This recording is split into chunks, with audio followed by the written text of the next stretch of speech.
बिस्मिल्लाहिर्रहमानिर्रहीम, अस्सलाम वालेकुम। मैं असदुल्ला ख़ान हूँ और सिद्दीक जान मेरे साथ मौजूद हैं। बहुत इंपॉर्टेंट डेवलपमेंट्स हो रही हैं मुख्तलिफ़ हाई कोर्ट्स में, मुख्तलिफ़ अदालतों में, supreme court, Lahore high court, Sindh high court, Islamabad high court और फिर पैमरा के नोटिस और फिर उस पर मुख्तलिफ़ तरह के ऑर्डर्स। कल के जो केसेस हैं वो तो अब छुट्टी हो गई, सरकारी छुट्टी। इसकी मैं ख्याल आपने अपनी वीडियो में तो तफसीलात बता दी हैं कि छुट्टी की असल वजूहात क्या हैं। तो लेकिन इंपॉर्टेंट बात जो मैं करना चाह रहा हूँ अभी सिद्दीक जान से वो ये है कि पैमरा ने एक नोटिस किया था और पैमरा ने कहा था कि जनाब अदालती कार्रवाई को रिपोर्ट नहीं किया जा सकता जब तक कि उसका कोई रिटन ऑर्डर ना आ जाए। इस्लामाबाद हाई कोर्ट ने उस पर एक गुरेज से काम लिया, लाहौर हाई कोर्ट में भी ऐसा ही हुआ, लेकिन सिंध हाई कोर्ट ने आज डिसीजन दे दिया है कि जनाब इजाज़त है, आप रिपोर्ट कर सकते हैं। ये क्या हुआ सिद्दीक जान? देखें, एक तो ये है एक तो असल में ये हुआ है कि जो हुकूमत बहुत खुश थी आमिर फ़ारूक साहब के इक़दाम से। तो पहली बात तो है कि वो इक़दाम अब किसी काम का नहीं रहा और जो जजेस के ख़िलाफ़ इन्होंने एक बड़ा हथियार इस्तेमाल किया था वो हथियार भी नाकारा हो गया है। और वो हथियार ये था कि इन्होंने पैमरा के ज़रिए एक नोटिफिकेशन करवाया और उसमें इन्होंने ये कहा कि अब आप कोर्ट केसेस के ऊपर जो है वो जो रिमार्क्स आते हैं जजेस के वो रिपोर्ट नहीं कर सकते और पूरी सेंसरशिप इन्होंने लगा दी। और उसमें फिर ये हुआ कि असल उसका जो टारगेट थे ना वो तो मोहसिन अख्तर कैनी साहब थे और उसका एक टारगेट था कि जो बुध वाले दिन जो कुछ होने जा रहा है, जो कुछ मंगल बुध और जुमेरात को होने जा रहा है उसके लिए था। क्योंकि आपको पता ही है कि जो 3 दिन है इसमें वो रिमार्क्स में इनके गले पड़े जो जस्टिस तारिक महमूद जहांगीरी साहब के हैं, जिसमें उन्होंने बहुत सख्त ऑब्जर्वेशंस दी, ये जो धांधली हुई और जो हलकों के हवाले से वो बतौर ट्रिब्यूनल केस सुन रहे हैं। फिर 29 कोई केस लगा हुआ है बाबर सत्तार साहब के पास, ऑडियो लीक्स वाला, जिसमें चेयरमैन पीटीआई और इन सारों को बुलाया गया। तो हुआ ये कि इसमें ये चैलेंज हो गया, इस्लामाबाद हाई कोर्ट में भी चैलेंज हो गया, ये चैलेंज हो गया लाहौर हाई कोर्ट में भी चैलेंज हो गया। अच्छा, लाहौर हाई कोर्ट ने ना इसके ऊपर से नोटिस किया ये कह कर के देखें जी ये मामला क्योंकि अब इस्लामाबाद हाई कोर्ट पहले नोटिस कर चुकी है तो हम इसमें कोई आगे फर्दर ऑर्डर नहीं करेंगे। हुआ ये है कि ये काजी फाइज ईसा साहब ने बल्ले के मामले में जो फैसला दिया ना, उन्होंने हाई कोर्ट के हाथ बांध दिए हैं कि अगर एक हाई कोर्ट कोई मामला टेकअप कर लेगी तो कोई और हाई कोर्ट उसके ऊपर वो ऑर्डर नहीं कर सकता। रूल बना दिया एक तरह का, यानी सुप्रीम कोर्ट का फैसला ज़ाहिर है नीचे बाइंडिंग होता है। तो ये काजी साहब ने जो किया ना उससे अब यह है कि हुकूमत का एक तरीका वारदात है कि जो भी चीज़ होगी ना तो वो पहले आमिर फ़ारूक साहब से टेकअप करवा के उसके बाद स्टे करवा दो या स्टे नहीं करवाना को ऑर्डर करवा दो, को नोटिस करवा दो ताकि बाकी हाई कोर्ट कुछ ना करे। वही हुआ गो के हमारे दोस्तों ने, मियाँ अकील अफजल साहब जो सुप्रीम कोर्ट रिपोर्टर्स एसोसिएशन के हैं उन्होंने और फयाज़ महमूद साहब ने रजू किया, फ़ौरन वो ठग करके लगवाया गया आमिर फ़ारूक साहब के पास। आमिर फ़ारूक साहब ने नोटिस कर दिया, आप लाहौर हाई कोर्ट ने कहा जी पहले एक हाई कोर्ट नोटिस कर चुके हम कुछ नहीं कर सकते। फिर उसके बाद ये हमारे 4-5 दोस्तों ने इसको चैलेंज कर दिया इस्लामाबाद सिंध हाई कोर्ट में। मैं अभी उनके नाम भी ज़रूर लेना चाहूँगा बात करते हुए, जिसमें मेन जो हैं वो पहले नंबर पर जो हैं वो शाहिद हुसैन साहब थे और शाहिद हुसैन साहब आपके और हमारे साथ रहे हैं टीवी चैनल्स में। अच्छा, शाहिद हुसैन साहब के साथ जो ज़बरदस्त रिपोर्टर हैं, वैसे बहुत ज़बरदस्त रिपोर्टर हैं। शाहिद हुसैन साहब के साथ हैं मोहम्मद अमीन अनवर साहब, मोहम्मद असगर साहब हैं, इरफानुल हक साहब हैं और शौकत कुराई साहब हैं। इन्होंने चैलेंज किया। अच्छा, इसमें यह है कि मुइज़ जाफरी साहब इनके साथ पेश हो गए वो भी, और मुइज़ जाफरी साहब ने दलाइल दिए। तो अच्छा, उसमें यह है कि अदालत ने स्टे तो नहीं किया, इसको सस्पेंड तो नहीं किया, लेकिन अदालत ने जुज़वी तौर पर कहा है कि ये जो एक चीज़ है ना उस पर अदालत ने कहा है कि अभी आप उसकी हद तक उसको सस्पेंड कर दिया, जिसमें ये कि ऑन गोइंग केस के ऊपर बात नहीं कर सकते। तो अब यह है कि ऑन गोइंग केसेस के ऊपर बात तो होगी, रिमार्क्स तो आएंगे। और अब इसमें टेक्निकल वो नुकता नहीं आएगा कि जब इस्लामाबाद हाई कोर्ट ने इस पर जो है एक फैसला एक दिया हुआ है कि एक स्टे लिया है, या स्टे तो चले नहीं आप कह सकते, लेकिन एक स्टांस लिया है तो अब टेकअप किया है, इनिशिएट कर दिया है प्रोसीडिंग। देखें, ये मामला जो है वो अगर ये सुप्रीम कोर्ट में चैलेंज होता है तो काजी साहब इसको फ़ौरन लगा भी सकते हैं, क्योंकि आपको पता है कि जहाँ पे भी वो चीज़ आती है जहाँ पे काजी साहब समझते हैं कि पीटीआई को फ़ायदा हो रहा है तो वो चीज़ तो फ़ौरन वो लगा के सस्पेंड कर देते हैं। मसलन सरदार तारिक मसूद साहब जो काजी फैसल साहब के यार थे, सरदार तारिक मसूद साहब ने एक ऐसा फ़ैसला दिया जिसके बाद एक हाई कोर्ट्स के लिए मुमकिन नहीं रहा कि वो जो पहले ऑर्डर्स कर रहे थे कि अगर कोई एक केस में गिरफ्तार होता है तो फिर दूसरे केस में गिरफ्तार ना किया जाए, फिर तीसरे में ना किया जाए, चौथे में ना किया जाए, 5वें में ना किया, 10वें में ना किया जाए। तो काजी फाइज ईसा साहब के यार सरदार तारिक मसूद ने एक ऐसा फ़ैसला दिया कि हाई कोर्ट्स के हाथ पाँव बांध दिए कि अब आप ये नहीं कर सकते। अगर एग्जेक्टिव जो है, रियासत जो है वो 100 बार भी किसी को गिरफ्तार करना चाहती है तो करने दें। आप कौन होते हैं रोकने वाले, और आप कौन होते हैं आइन की इम्प्लीमेंटेशन, इंसानी हुकूक की इम्प्लीमेंटेशन करवाने वाले? तो ये उनका सरदार तारिक मसूद साहब ने किया था। उसके बाद काजी साहब भी ऐसी ऑब्जर्वेशंस दी, ऐसे उन्होंने वो चीज़ें की जिससे जहाँ पे इंसानी हुकूक की पामालियों के ख़िलाफ़ ऑर्डर्स हाई कोर्ट्स के आ रहे थे तो वो मुमकिन नहीं रहे। तो अगर ये सुप्रीम कोर्ट में चैलेंज होता है तो सुप्रीम कोर्ट कर लेगी, लेकिन वक्ती तौर पर तो इनका वो हथियार नाकारा हो गया है, अब रिपोर्टिंग होगी। और असल जो इनको लिए परेशानी है ना वो बुध का दिन है, क्योंकि बुध को मोहसिन अख्तर कियानी साहब के पास वो केस लगा हुआ है जिसमें उन्होंने सेक्टर कमांडर्स को बुलाया हुआ है। सेक्रेटरी दिफा वैसे लाइव स्ट्रीम होना था, उसमें वैसे लाइव स्ट्रीम होना था। और दूसरा फिर ये है कि बाबर सत्तार साहब के पास ऑडियो लीक्स का केस है, जिसमें बाबर सत्तार साहब ने अपने लेटर में लिखा कि ये वो केस है। जब मैं सुन रहा था तो मुझे हाई इंटेलिजेंस जो इंटेलिजेंस एजेंसीज के मतलब हाई लेवल से पैगाम आया कि आप बैक ऑफ कर दें और इतनी तफसील में ना जाएं। और फिर उन्होंने जो है कहा कि नहीं, मैंने सारे इस दबाव को मुस्तरद कर दिया और मैंने फिर भी ये केस जो है वो सुन रहा हूँ। और इस केस में वो बहुत आगे चले गए हैं कि ऑडियो रिकॉर्डिंग कौन करता है, कैसे करता है, किस कानून के साथ करता है, ये कितना बड़ा जुर्म है और ये लीक कैसे होती हैं, जारी कैसे होती हैं, कौन करता है, कैसे, ये सारी चीज़ें बाबर सत्तार साहब देख रहे हैं। और इसकी वजह से भी बड़ी परेशानी बनी हुई है। और उसी केस में ही बाबर सत्तार साहब ने इनके हाथ पाँव बांध दिए हैं कि पहले इमरान खान साहब के ख़िलाफ़ ऑडियोज़ लीक होती थी और वो फिर टीवी चैनल्स पे चलवाई जाती थी। उसमें पैमरा को लिख के देना पड़ा कि ये नहीं चल सकती। और उसके बाद से आपको पता है कि ऑडियोज़ का सिलसिला भी रुक गया है, क्योंकि ज़ाहिर है जब ऑडियो सोशल मीडिया के अलावा मेन स्ट्रीम मीडिया पे चल नहीं सकती और सोशल मीडिया तो उड़ा के रख देता है चीज़ को, तो उसके बाद इन्होंने कोई ऑडियो लीक की ही नहीं है, जारी ही नहीं की, जो भी है सारी चीज़ें। तो असल तो देखें असद भाई, दिन है बुध का और जुमेरात का अहम, क्योंकि आप देखें ना कि कल अब आज यानी अब स्टार्ट हो जाएगी अभी तारीख, जब आप ये वीडियो लगाएंगे तो क्या तारीख शुरू हो जाएगी, 28 शुरू हो जाएगी।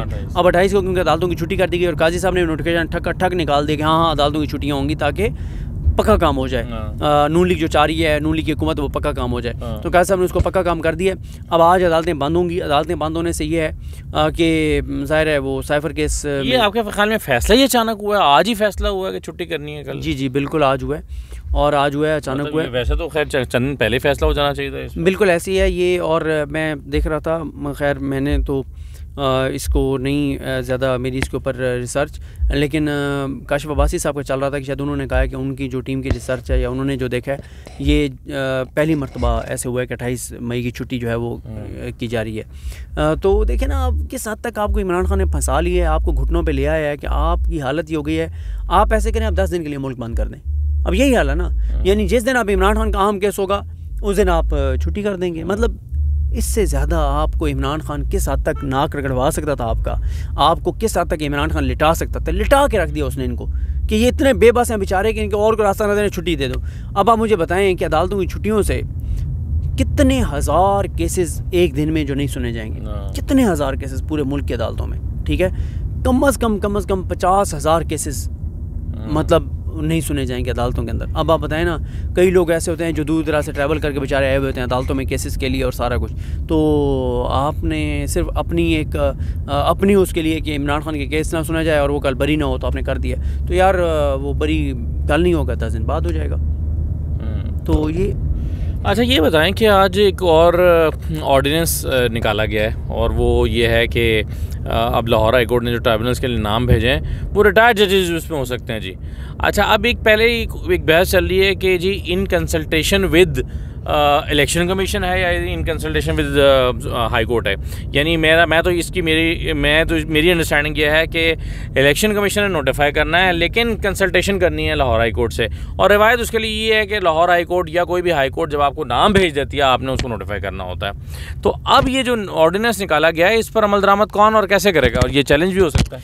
देखें बिल्कुल, देखें असल में इसमें मेन जो पॉइंट है ना वो ये है कि मेरी समीर खोसा साहब से बात हुई थी, जो वकील हैं इस केस में, सलमान कुमराजा साहब के बड़े ज़बरदस्त वकील हैं, यंग वकील हैं। समीर खोसा साहब ने यही कहा कि जब आप चीफ जस्टिस को कहते हैं कि यार हमें ट्रिब्यूनल के लिए जज चाहिए, तो फिर चीफ जस्टिस को पता है ना कि उनका कौन सा जज कितना कॉम्पिटेंट है इस मामले में, किसका उसको पता है कि यार मैं इस जज को लगा दूंगा तो इससे ये काम भी बेहतर हो जाएगा और मेरे जो पेंडिंग केसेस हैं बड़े इंपॉर्टेंट वो भी मुतासर नहीं होंगे। चीफ जस्टिस को पता है ना, यानी इलेक्शन कमीशन को तो नहीं पता कि किस जज की क्या कॉम्पिटेंस है, क्या मतलब। और फिर सबसे अहम नुकता जो समीर खोसा साहब ने बताया वो बड़ा इंपॉर्टेंट है कि ये केस है ही इलेक्शन कमीशन के खिलाफ, सुने ही इलेक्शन कमीशन के खिलाफ जाने हैं, यानी अब इलेक्शन कमीशन फैसला करेगा कि मेरे खिलाफ केसेस जो है ये जज सुने। मतलब आप देखें ना, फिर जब अमीर भट्टी साहब ने आपको नाम भेजे थे आपने क्यों नोटिफाई कर दिए थे, उनसे भी आप पैनल मंगवाते। मसला है कि अमीर भट्टी साहब के नाम तो आपने फ़ौरन एक्सेप्ट कर लिए, मलिक शहजाद खान साहब के नहीं किए। पहले आप ATC के जजेस भी उनके नहीं कर रहे थे, और अब सारा फोकस आपका ये है कि आप कह रहे हैं साड़ी गल हो गई है काजी फाइज साहब नाल, और मलिक शहजाद साहब को ऊपर सुप्रीम कोर्ट ले जाएंगे वो, और फिर उसके बाद जो अगला चीफ जस्टिस बनेगा लाहौर हाई कोर्ट, हम सारे फैसले इसके रिवर्स करवा देंगे मलिक शहजाद अहमद खान के। करवा दें आप, हम भी तो देखें ना वो जो नया चीफ जस्टिस जो भी आता है कि वो किस हद तक लेट जाता है। तो फिर जो देखें जो नया चीफ जस्टिस बनेगा ना उसके सामने यही दो रास्ते हैं, एक मलिक शहजाद का रास्ता है, एक अमीर भट्टी का रास्ता है। कि अमीर भट्टी के रास्ते पे वो जज चलेगा चीफ जस्टिस बन के, तो हर कोई कहेगा कि यार ये अमीर भट्टी की तरह गलीज नीच मकरू किरदार है, घटिया किरदार है, अपने हलफ से गद्दारी कर रहा है। और अगर वो मलिक शहजाद साहब के रास्ते पे चलेगा, सब कहेंगे अपने हलफ से वफा कर रहा है, तो भाई ठीक है, फिर फैसला हो जाएगा। देख लेते हैं कि क्या फ़ैसला होता है। तो अब ये दिन गिन रहे हैं कि 7 जून जल्दी जल्दी आए और काजी साहब जो है वो इनको ले जाएं, जो मलिक शहजाद अहमद खान साहब इनको सुप्रीम कोर्ट ले जाएं ताकि हमारी जान छूट जाए। सही है। अच्छा नहीं, अब ये बताएं कि ये जो साइफ़र है और इद्दत है, इनका मुस्तकबिल तो हमें नज़र आ ही गया। ज़ाहिर है जिसने भी केस को सुना है वो नज़र आ गया। एक ही होप थी कि साइफ़र को रिमांड बैक कर दें, वापस भिजवा दें, वो भी नहीं होने जा रहा। आप सबकी ये राय है? नहीं, मैंने जो लास्ट वीडियो में अपनी राय दी है, आमिर फ़ारूक साहब जो उसमें तवक्को की जा सकती है। आमिर फ़ारूक साहब जब को केस सुन रहे हैं और ना दरमियान में रात पड़ जाए ना, तो बस फिर अच्छा वैसे हालांकि जितने भी कोर्ट रिपोर्टर्स हैं, हमारी उनसे रोज़ बात होती है, मुलाकात होती है, वो कहते हैं जी ये तो मुमकिन ही नहीं है। और ख़ुद अदालत कह चुकी थी कि हम इसको मेरिट पे सुनेंगे, हम तो इसको रिमांड बैक नहीं करेंगे। तो जब खुद वो अदालत कह चुकी थी तो वो अब मुमकिन नहीं है। लेकिन आपकी बात ठीक है, कुछ भी तवक्को की जा सकती है। यार आमिर फ़ारूक साहब कई बार ओपन कोर्ट में फ़ैसला सुनाते हैं, जब रिटर्न आता है तो वो कुछ और होता है। तो लिहाजा ना अपने व्यूअर को गुमराह करें, उनको यही बताएं कि अभी कुछ नहीं कहा जा सकता जब तक आमिर फ़ारूक साहब के दस्तखतों के साथ फ़ैसला जारी ना हो जाए। क्योंकि ये भी तो आमिर फ़ारूक साहब ने रवायत कायम किया ना कि फैसला महफूज होने के बाद भी वो बेंच तोड़ देते हैं, हालांकि मिसकंडक्ट है, वो नहीं तोड़ सकते। उन्होंने यही और किया, उसको 1 साल के बाद दोबारा लगा भी देते हैं बेंच बना के। हाँ बिल्कुल। तो इसलिए ना सर ये अभी हुकूमत की जो बैक एंड पे नहीं, मेरा जो सवाल बीच में रह गया, मैं ये कह रहा था कि अगर ये मतलब साइफ़र और इद्दत ये जिस तरह से तो उसके बाद तो इमरान खान फिर रिहा हो जाएंगे। अरे और इमरान खान को रिहा होना, इमरान खान का वो कैसे मुमकिन है कि जब उसकी एक तस्वीर का आना अफोर्ड नहीं किया जा सकता, एक तस्वीर का आना, तो पूरे का पूरा चलता फिरता इमरान खान कैसे रहा हो सकता है? ये बात आप ठीक कर रहे हैं। अब जो ना मुझे लगता है कि अब परेशानी ये है कि जिन्होंने इमरान खान को गिरफ़्तार किया ना बोगस केसेस में, उनके लिए परेशानी है उसकी रिहाई, कि उसको छोड़ें कैसे, वो कोई बात नहीं मान पा रही। उसमें यही कोशिश की गई, बार बार कोशिश की गई, इमरान खान का मिन्नत तरला किया गया, और इमरान खान का मिन्नत तरला यही किया गया कि भाई आप ना शिफ्ट हो जाएं बनी गाला। और उसमें यह था कि वो बनी गाला शिफ्ट हो जाएंगे। कुछ केसेस में उनकी गिरफ्तारी ऐसे बोगस तरह की वो चलती रहेगी, 4-6 महीने गुजर जाएंगे, इमरान खान भी रिलैक्स हो जाएगा कि मैं अपने घर में आ गया हूँ, और इस तरह से ज़रा चीज़ें नॉर्मलाइज हो जाएंगी। लेकिन वो तो नहीं माना। नहीं, इमरान खान अगर चीज़ों को नॉर्मलाइज कर रहे हैं कि मूड में हो, तो वो जो आज उन्होंने एक हमूदुर रहमान कमीशन पढ़ने की रिपोर्ट पढ़ने के लिए एडवाइस की है, वो ऐसी चीज़ें तो फिर वो ना कर रहा हो। सही बात है। इमरान खान इसमें लड़ाई को बहुत आगे लेकर जा रहे हैं। अब देखें ना, यही जो ये हमूदुर रहमान कमीशन वाला उन्होंने चलाया है कि शैतान आपको लाख रोके लेकिन आपने इतने सफ़ात की, हमूदुर रहमान कमीशन रिपोर्ट ज़रूर पढ़नी है, उसके फिर इक़्तबास और कि एक जुमला लिख के आगे लिखा कि हमूदुर रहमान कमीशन से इक़्तबास, और ये इस तरह की ट्वीट्स भी आ रहे हैं और आम पॉइंट्स बुलेट पॉइंट्स भी आ रहे हैं। तो इससे तो ये लगता है कि वो लड़ाई को बहुत ज़्यादा आगे लेकर जा रहे हैं। और इस लड़ाई का क्या अंजाम होगा? देखिए, इस लड़ाई का अंजाम यह है कि 2 चीज़ें ना। एक यह है कि क्या इमरान खान की पॉपुलैरिटी कम हो रही है? नहीं हो रही, हर आने वाले दिन के साथ बढ़ रही है। हुकूमत के हक़ में लोग हो रहे हैं, नहीं, हुकूमत की नफ़रत हर आने वाले दिन के साथ बढ़ रही है। फिर तीसरा इसमें यह है कि क्या इमरान खान डर रहा है, वो और मजबूत हो रहा है। मतलब क्या नहीं हुआ उसके ख़िलाफ़ ना, केसेस आपने बना लिए, गोली उसको लग गई, जेल उसने गुजार ली, पार्टी उसकी तोड़ दी, बंदे उसके अगवा कर लिए, बंदे उसके मारे गए, कारकुन उसके मारे गए, मतलब जो कुछ हो सकता था वो सारा कुछ कर लिया है, आगे कोई चीज़ बची नहीं है। नहीं, वो तो ठीक है। मेरा सवाल ये है फिर कि अब इमरान खान जिस हद तक लड़ाई को ले जा रहे हैं, वहाँ पर उनको छोड़ना मुमकिन दिखाई नहीं देता। तो इमरान खान दानिस्ता तौर पर ये मतलब ज़ाहिर है वो ये समझ इसको एनालाइज तो कर सकते हैं ना कि भाई मैं तो फिर और अपनी राय को मुश्किल बना रहा हूँ, तो फिर वो क्या सोच रहे होंगे? नहीं, इमरान खान का ना एक मसला है कि इमरान खान जब देखता है ना कि मेरा मुखालिफ कमज़ोर हो गया है, तो इमरान खान फिर या इमरान खान दोनों सूरतों में, जब उसको लगता है कि मेरा मुखालिफ कमज़ोर हो गया तब भी वो अटैक करता है, जब उसको लगता है कि उसका मुखालिफ तैयारियां पकड़ रहा है अटैक करने की, तो इमरान खान पहले अटैक कर देता है। ये दोनों उसकी हिकमत अमली। Offence is the best defence अंग्रेजी में कहते हैं कि जी, यानी हमला ही बेहतरीन दिफा है। बिल्कुल, इमरान खान यही करते हैं। अब भी या तो इमरान खान के पास 2 ही इतलात होंगी ना, या उसके पास इन्फॉर्मेशन होगी कि दुश्मन मुखालिफ कमज़ोर हो गया है, अटैक कर दो। दूसरा ये होगा कि बड़े अटैक की तैयारी कर रहा है, तुम पहले अटैक कर दो। तो यही है। तो चीज़ें तो बहरहाल अभी तक तो PTI के असाब की जंग जीत रही है। कल क्या होता है कुछ नहीं। अब आखिरी जो आपकी मंजिल भी करीब आ गई है, मुझे ये बताएं कि राना सनाउल्लाह पहले कहा करते थे कि भाई या तुम नहीं हो या हम नहीं हैं। फिर दरम्यान उन्होंने मुफाहमत की बात की। अब वो कह रहे हैं कि भाई हम उसको कैसे छोड़ दें, अगर हम उसको छोड़ देंगे तो फिर हम सब अंदर होंगे। यानी अब हमारी बका का मसला है। जो कहा जाता है कि भाई कब्र एक है बंदे दो हैं, यानी या ये फिर सियासी तौर पर इनकी कब्र खुदेगी या सियासी तौर पर उनकी कब्र खुदेगी। आजकल कहा जा रहा है कि कब्र एक है और मुर्दा भी एक है। अच्छा, दो नहीं है। तो अब बस ये सिर्फ टाइम, मैटर ऑफ टाइम है कि कब मुर्दा दफन होगा, वरना ये सबको पता है कि कब्र एक है और मुर्दा भी एक है। नवाज शरीफ साहब जो हैं वो कोई बहुत सख्त किस्म का बयानिया लेकर आ रहे हैं। सर अब आपकी वीडियो में, क्योंकि आपने मेरी वीडियो सुनी नहीं थी, तो मैंने जो अपनी वीडियो के पहले मिनट में कहा था कि मैंने एक लफ्ज़ का मुतबादिल आपसे पूछना है, तो वो मैं आपकी वीडियो में इस्तेमाल नहीं करूँगा।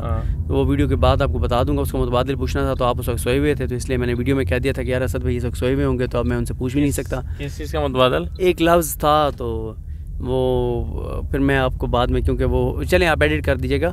मैंने कहा कि मियाँ साहब जो आज तकरीर करेंगे ना, तो अब देखना ये है कि मियाँ साहब जो आज तकरीर करेंगे उसमें कोई नई बात होगी या वो लफ्ज़ जो यहीं पे रोक लें। तो वो जो मैंने पहले एक लफ्ज़ यूज़ किया था ना एक वीडियो में, जिस पे मैंने माफ़ी मांग ली थी, रंडी रोना, तो मैंने कहा यार इसका मुतबादिल जो है ना मैं असद भाई से पूछूंगा, क्योंकि उनका अदब का ज़ौक़ भी है, शायरी भी पढ़ते हैं, कि इसका मुतबादिल इस लफ्ज़ का क्या हो सकता है। साइड पे लगाओ ताकि मैं सोचूं इस पर मुतबादिल क्या हो सकता है। तो देखना यह है कि आज मियाँ साहब वही रोना धोना पुराना जारी रखते हैं या नया वो करते हैं। तो इस पे मैं बड़ी तफसील से बात कर चुका हूँ, आप भी अपनी वीडियो में कर चुके हैं कि अगर तो नैरेटिव तगड़ा होगा तो भी मियाँ साहब को नुकसान है, घिसा पिट्टी वो पुरानी बात होंगी तो उसको और भी ज़्यादा नुकसान है।